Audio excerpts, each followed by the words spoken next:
Hi, everyone. Welcome to today's webinar, Driving Housing and Homelessness Policy with GIS.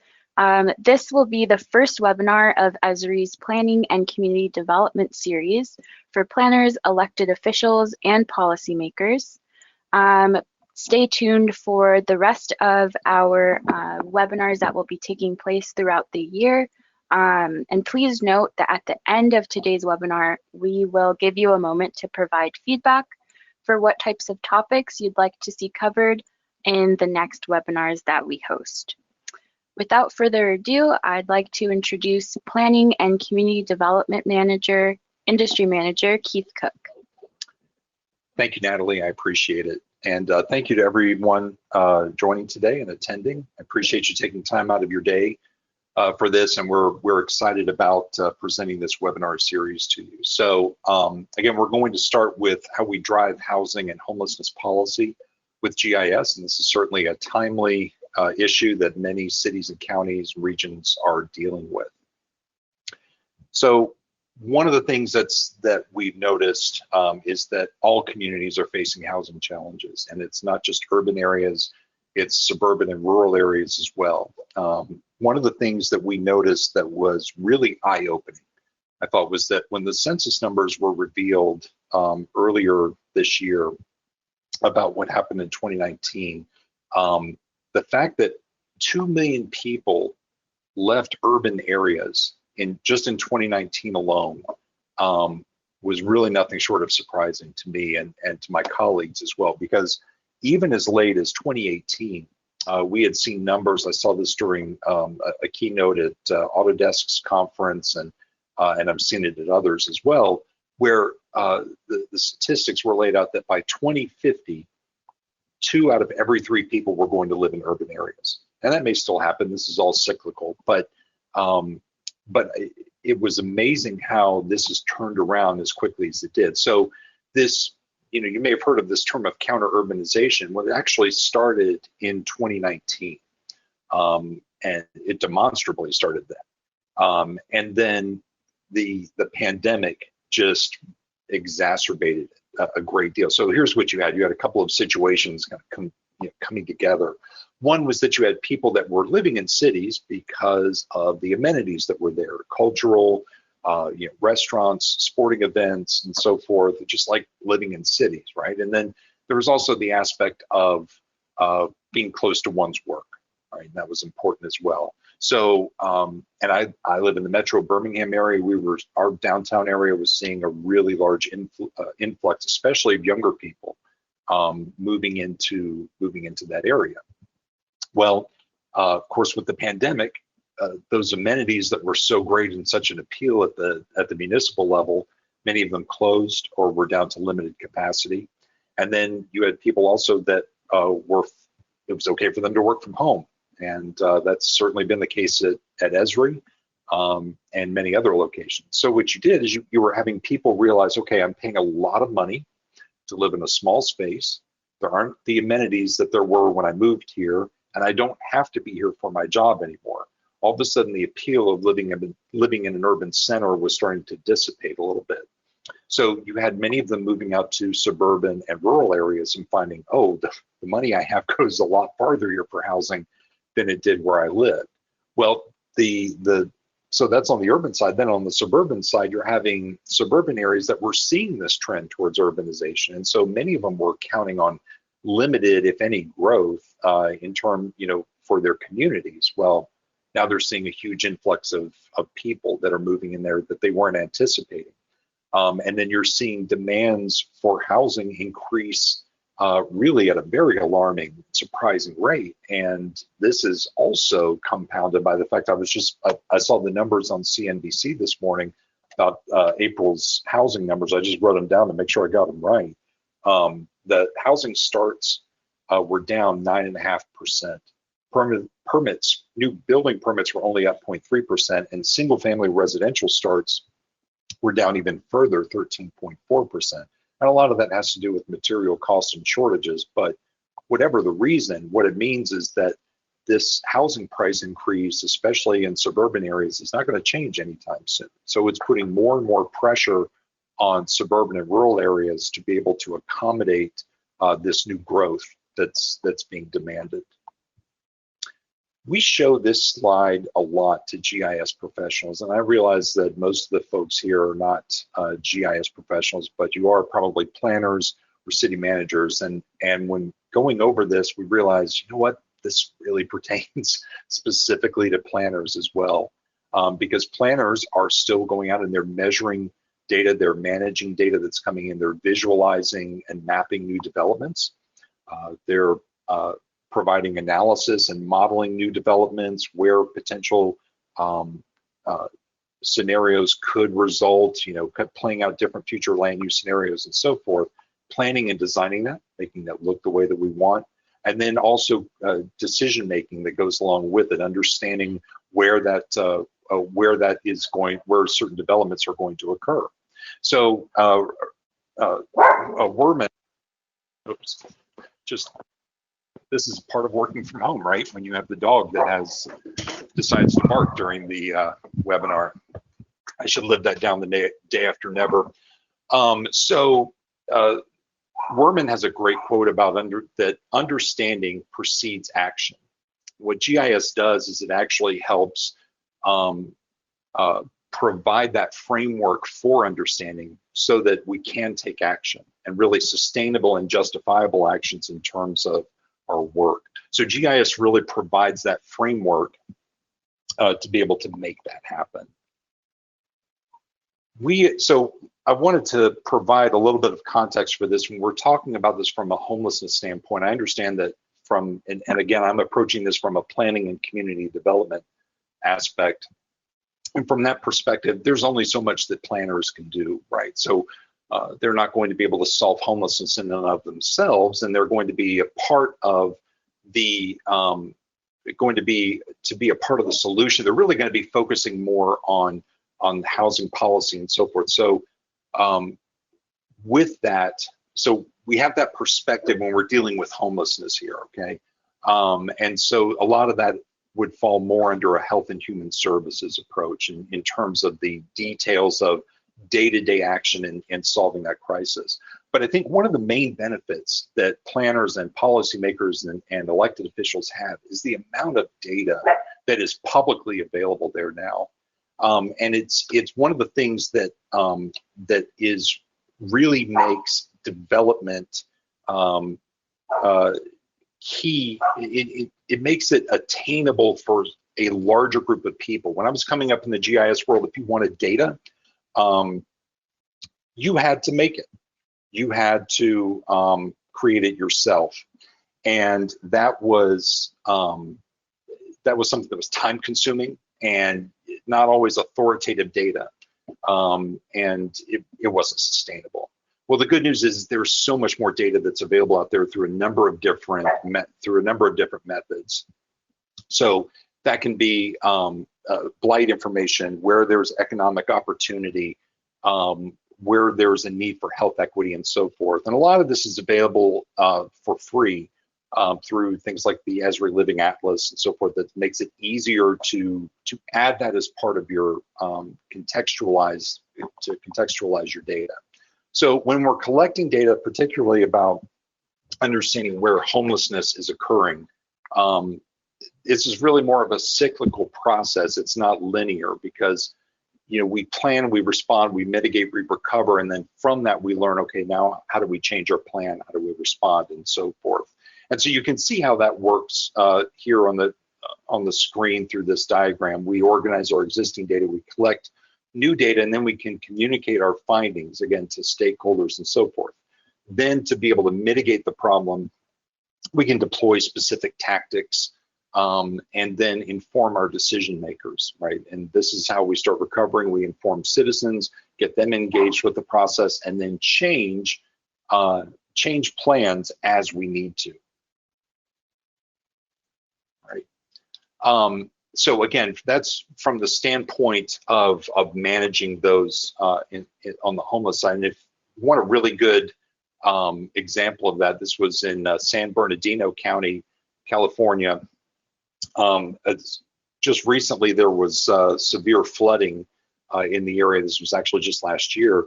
and a nearby dam had to be opened to divert water from flooded riverbeds. Well, there were about 20,000 square miles to cover, and of course there were certainly many homeless people living in this area, and they had to be notified. So using an app called the Homeless Activity Reporter, folks from law enforcement and other agencies as well were out in the field collecting data, informing the homeless population about what was happening, where they needed to be moved to, and so forth. And then back in the EOC, they were able to see on a dashboard how many people were referred, how many were assisted, how many people were put in temporary housing, what was the racial and gender breakdown on that as well. So you had decision makers able to see this information in real time and then be able to understand, okay, what are the areas that we need to cover, what's left, and so forth, and be able to work with multiple agencies in a timely manner.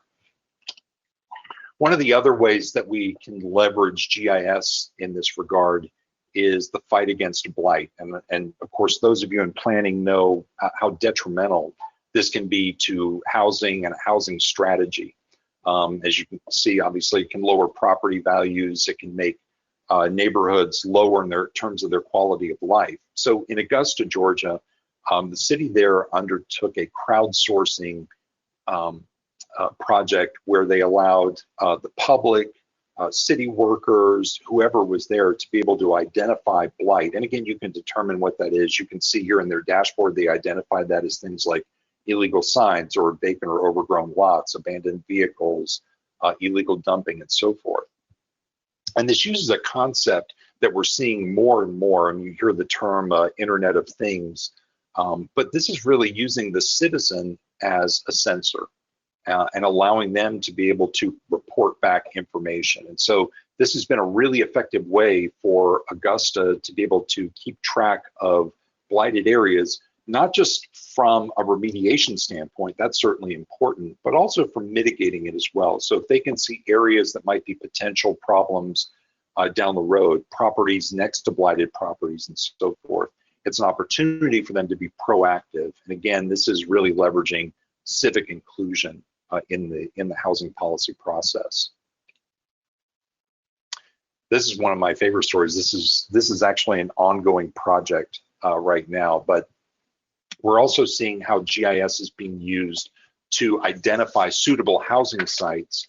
And this is a project that has just started at the city of Long Beach, California. So they're identifying the most suitable locations for housing in a specific study area, and they're doing this by assigning weights to specific metrics.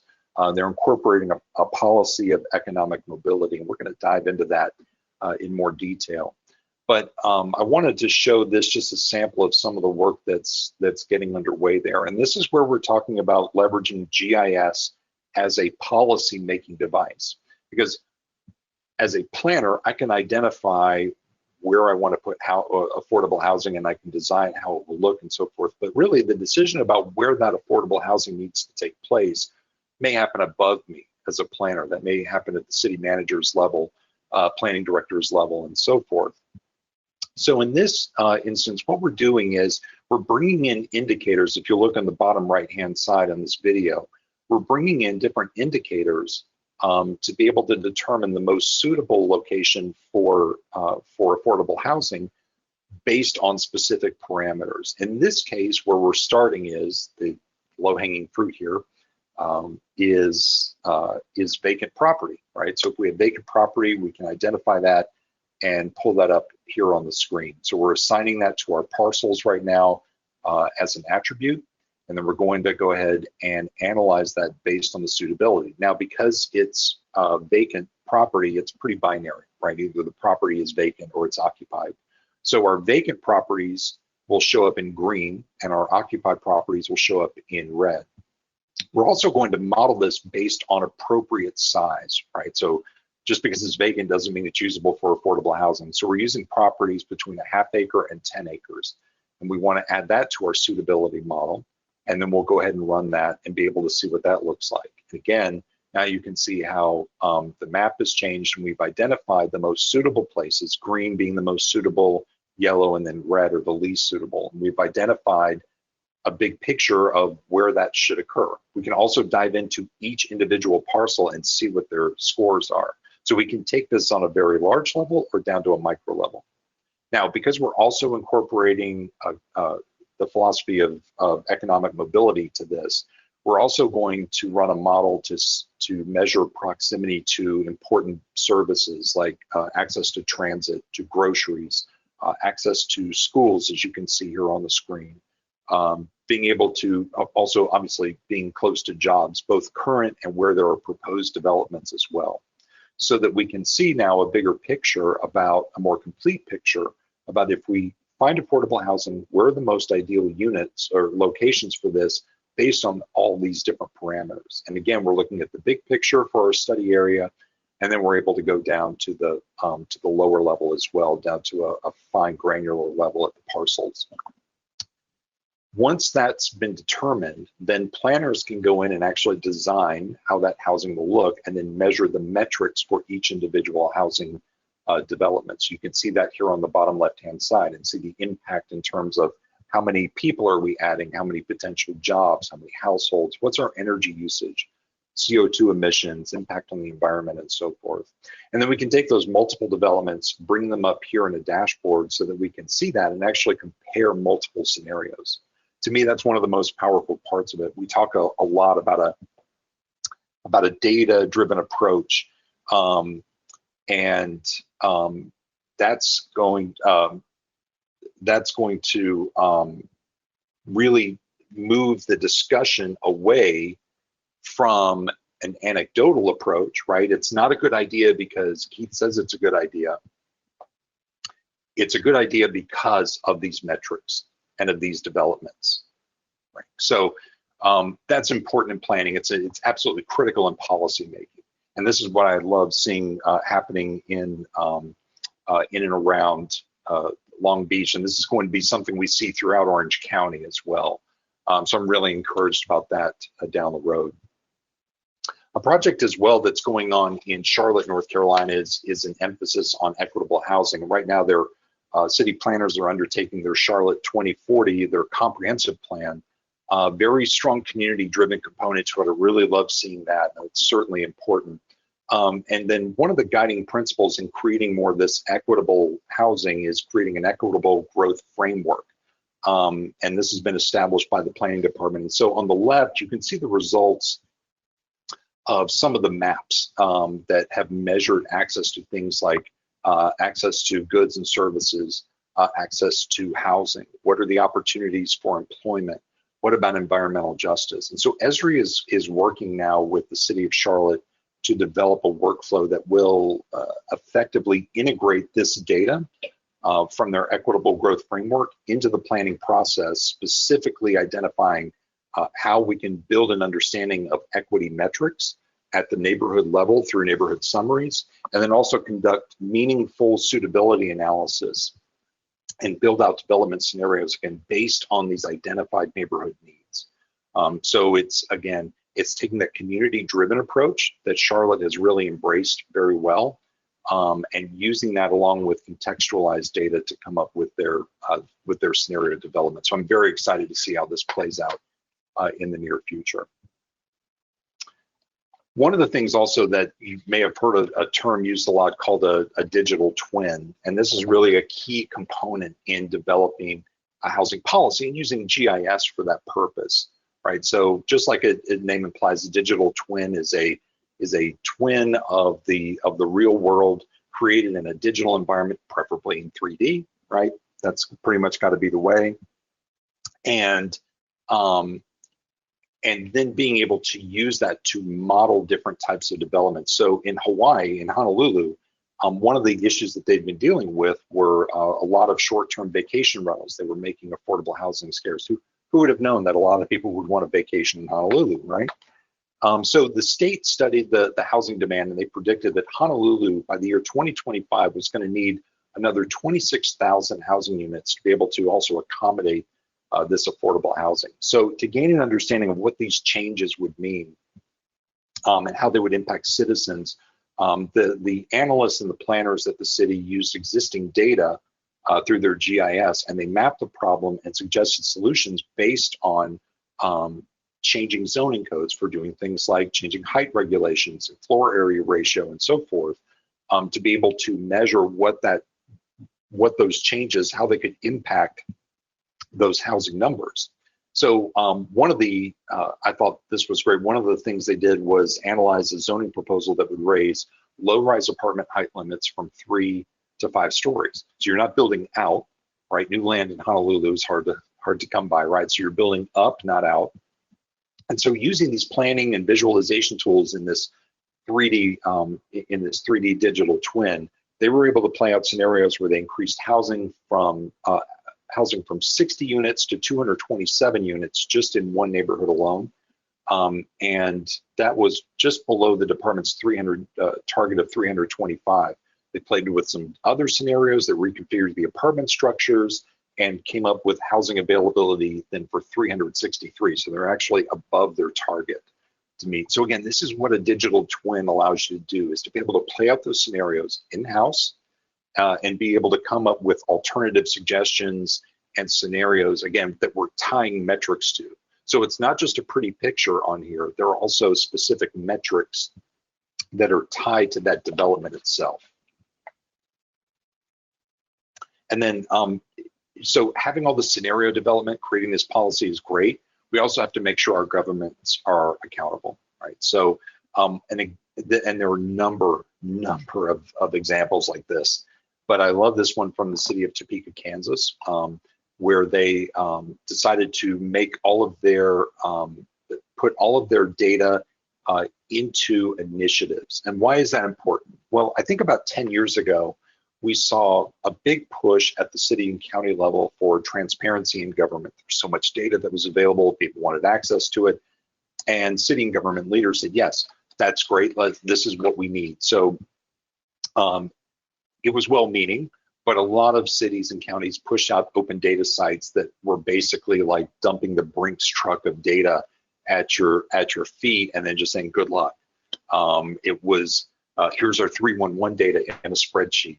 Here's our CAD and RMS data in a spreadsheet. Here's our permitting data in a spreadsheet, right? Data that is technically open and available, you're being transparent, but you're not really being accountable. And it's nothing that the public could really use. So thankfully, we've seen this change. Topeka is using a product called ArcGIS Hub for this. And so they're organizing their open data in terms of initiatives. In other words, initiatives that the city is undertaking that citizens are familiar with and that they can look at. So being able to look at health attributes of neighborhoods, being able to understand permitting activity, again, by neighborhoods over time, right? Being able to organize data in a way that makes sense for the public, right? And that's really, when we talk about making government accountable, this is a great way. And we've seen other sites like this in Montgomery, Alabama, many others as well, where they're organizing this data in terms of initiatives through their open data. So I think the important thing also is to understand that there are a number of apps that are available, and I'm aware that many of our attendees today are probably already using the ArcGIS platform in some form or fashion.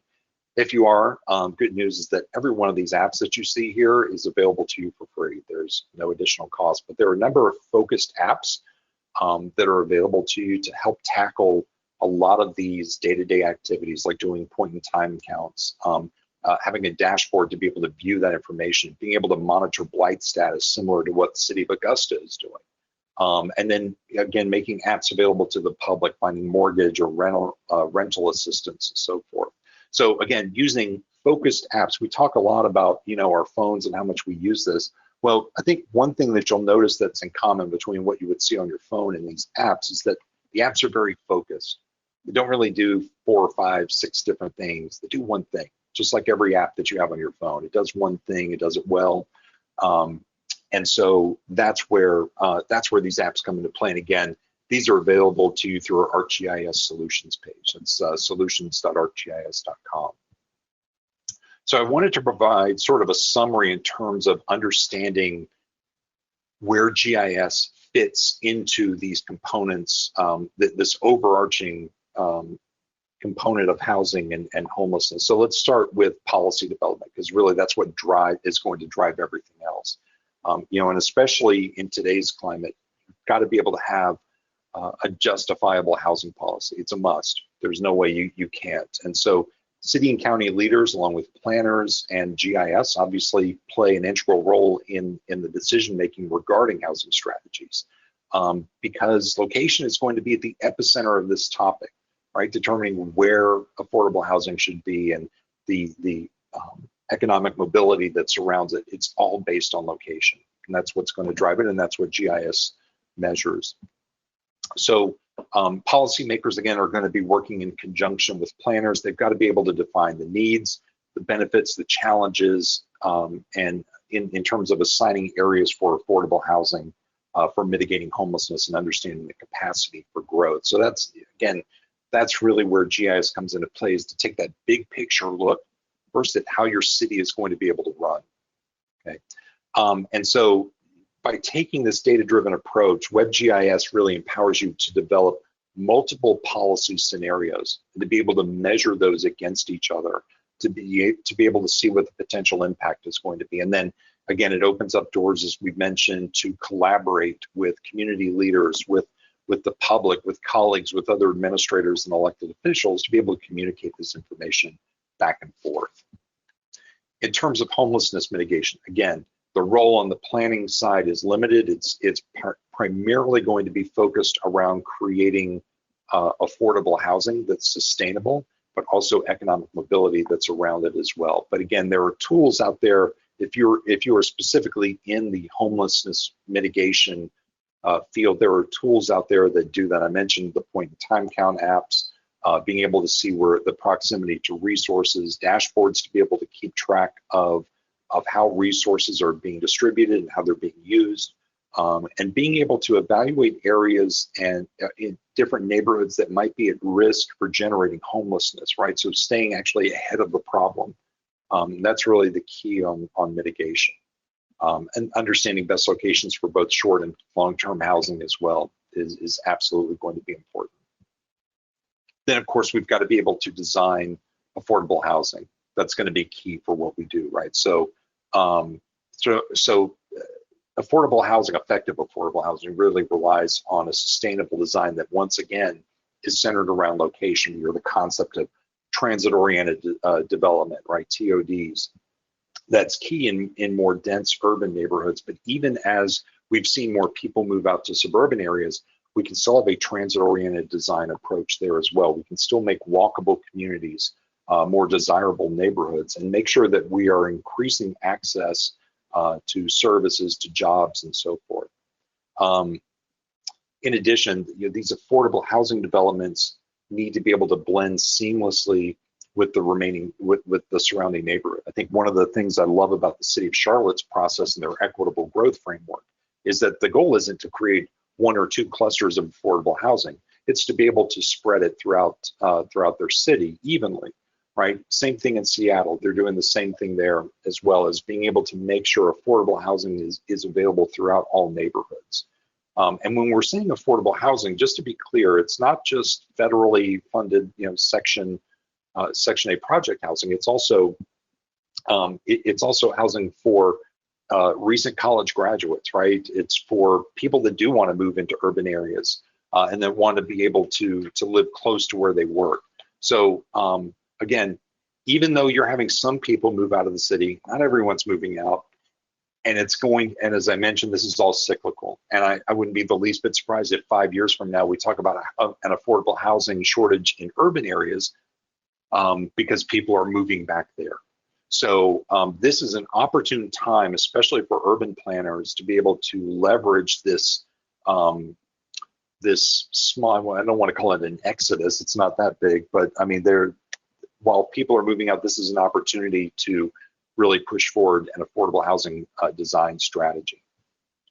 I don't ever really talk about affordable housing unless I can also talk about economic mobility, because I don't think that affordable housing doesn't work in a vacuum. If you attended the APA's National Planning Conference the other week, Valerie Jarrett was the former senior advisor to the Obama administration, was there and made a great point that I was actually cheering when I heard it, because we've been saying it for years here, is that affordable housing doesn't work in a vacuum. There has to be an economic mobility strategy tied to this. And what we've also seen is organizations like NACO, National League of Cities, and others are embracing this concept and the importance of economic mobility. And what it means is that it provides a path, particularly for disadvantaged residents, to be able to elevate themselves from stagnant economic conditions. And this is something that planners and economic developers and, again, elected officials and administrators can work together, because they really have the obligation to design their communities to facilitate this, right? And again, there's nothing better to help stop the cycle of poverty and homelessness than a strong economic mobility strategy. The Gates Foundation has done some great work in this regard as well, promoting this concept. So what does this mean? Well, it means that we can consequently, as this mobility strategy is implemented, it becomes effective, it grows municipal revenue, right? So that frees up resources for more services. And again, when you combine it with affordable housing, it really provides a pathway for disadvantaged and really disenfranchised citizens to feel a connection to their neighborhood. Right? You want to increase walkability, then have affordable housing with proximity to transit and schools and groceries and certainly jobs, right? So that's going to be key. And again, GIS really empowers you to be able to design that and work with the business community in that regard. And then finally, when it comes to growth capacity management, I mentioned how important this is. And again, whether you're an urban, suburban, or rural planner or a regional planner, you're really expected to manage the growth of your communities in a sustainable way. And so for, being able to plan for different levels of growth, being able to understand and visualize what that looks like what we saw in Honolulu, is going to be key. Playing out those scenarios instead of trying to play catch up and potentially approving developments that 2 years ago you wouldn't have approved, and maybe 2 years from now you wouldn't approve, but you feel like you've got to do this now because of pressure. This is what GIS allows you to do, is to play out those growth capacity metrics and those scenarios, and be able to understand, where can I grow? Where is it easier for me to grow up, not out, right? And then again, create multiple scenarios, show what the metrics are for each of those developments, and work with your colleagues, administrators, and so forth to be able to find the best solution. This was a lot to cover in 30 minutes. I understand that, and I probably could have spent an hour on each individual one of these, but I just wanted to sum this up for you, just so you've got something to take away from this. GIS's role in housing policy and homelessness policy really empowers us first to create a policy, a sustainable and a justifiable policy that works for your entire community, right? Not just disadvantaged folks, everyone, and it works for everyone, and it really applies a foundation of equity into your planning. It also helps mitigate homelessness, again, by identifying short and long-term housing options, but also by hitting the next two bullet points, which again, I was really close to combining them, but I wanted to keep them separate even though they work together, which is evaluating and designing equitable, sustainable, affordable housing. What's the best? We use policy to identify the best locations. Once we do that, how does that look? How does that meet the needs of the community, right? In terms of jobs, in terms of a sufficient amount of housing and so forth. And then again, are we designing a path of economic mobility for those that feel disenfranchised or disadvantaged, to again end those cycles of homelessness and poverty, I'm sorry. So that second bullet point is influenced by those third and fourth, right? We've got to be able to combine affordable housing and economic mobility to end that cycle. And then finally, again, even if your community isn't struggling with homelessness, right? Being able to analyze and visualize growth capacity in your neighborhoods that makes sense, that matches your comp plan, or if it makes alterations to your comp plan, does so in a viable manner and a sustainable manner. That's going to be key, and that's what GIS can do. So that even if you're in a suburban community and go, yeah, we have one homeless person and everyone knows his name, right? And that's not an issue for us. Growth capacity probably is, and if it isn't now, it is going to be very soon, especially if you're closer to an urban center. And especially with the housing numbers I talked about earlier, that situation is not changing anytime soon. So for staying with us through this, I wanted to leave a couple of leave behinds for you here. We have some ebooks that I would love to make available to you.